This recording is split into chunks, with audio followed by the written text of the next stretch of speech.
ప్రమాదవశాత్తు ఇటీవల మృతి చెందిన రాజమహేంద్రవరంలోని స్థానిక 9వ డివిజన్ బర్మా కాలనీ 3వ వీధికి చెందిన టీడీపీ కార్యకర్త బత్తిన సంతోష్ కుటుంబానికి ఎమ్మెల్యే ఆదిరెడ్డి వాసు ఈరోజు 5 లక్షల బీమా చెక్కును అందజేశారు.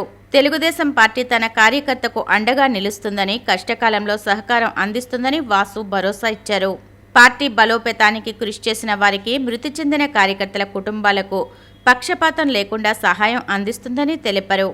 రాజమహేంద్రవరం సిటీ నియోజకవర్గంలో గతంలో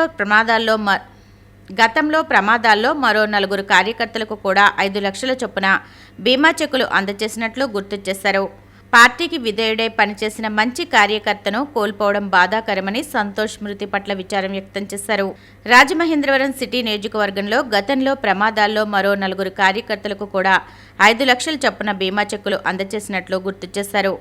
టీడీపీ నగర మహిళా కమిటీ అధ్యక్షురాలు కోసూరు చండీప్రియ, పార్టీ నాయకులు, కార్యకర్తలు ఎమ్మెల్యే వాసు వెంట ఉన్నారు.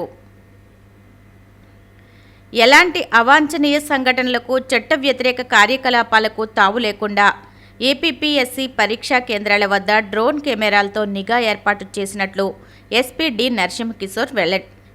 డి నరసింహకిషోర్ వెల్లడించారు. రాజమహేంద్రవరం సహా జిల్లా వ్యాప్తంగా అన్ని పరీక్షా కేంద్రాల వద్ద డ్రోన్ కెమెరాలను ఎగురవేశారు.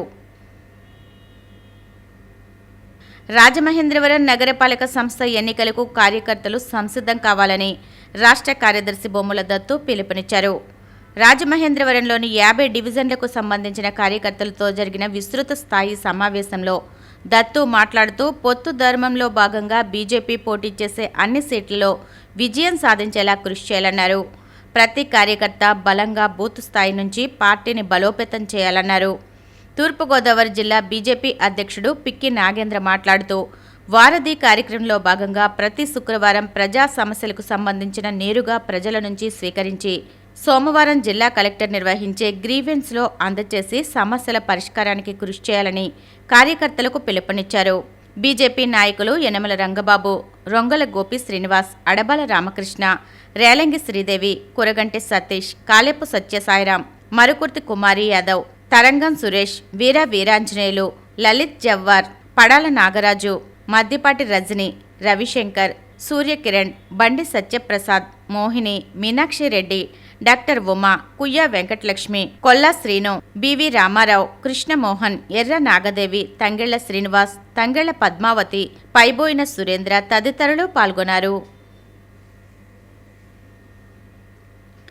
ప్రతి శనివారం సెలవు ఇవ్వాలన్న డిమాండ్తో బ్యాంకు ఉద్యోగ సంఘాలు సమ్మెకు పిలుపునివ్వడంతో పలు జాతీయ బ్యాంకులు మూతపడ్డాయి.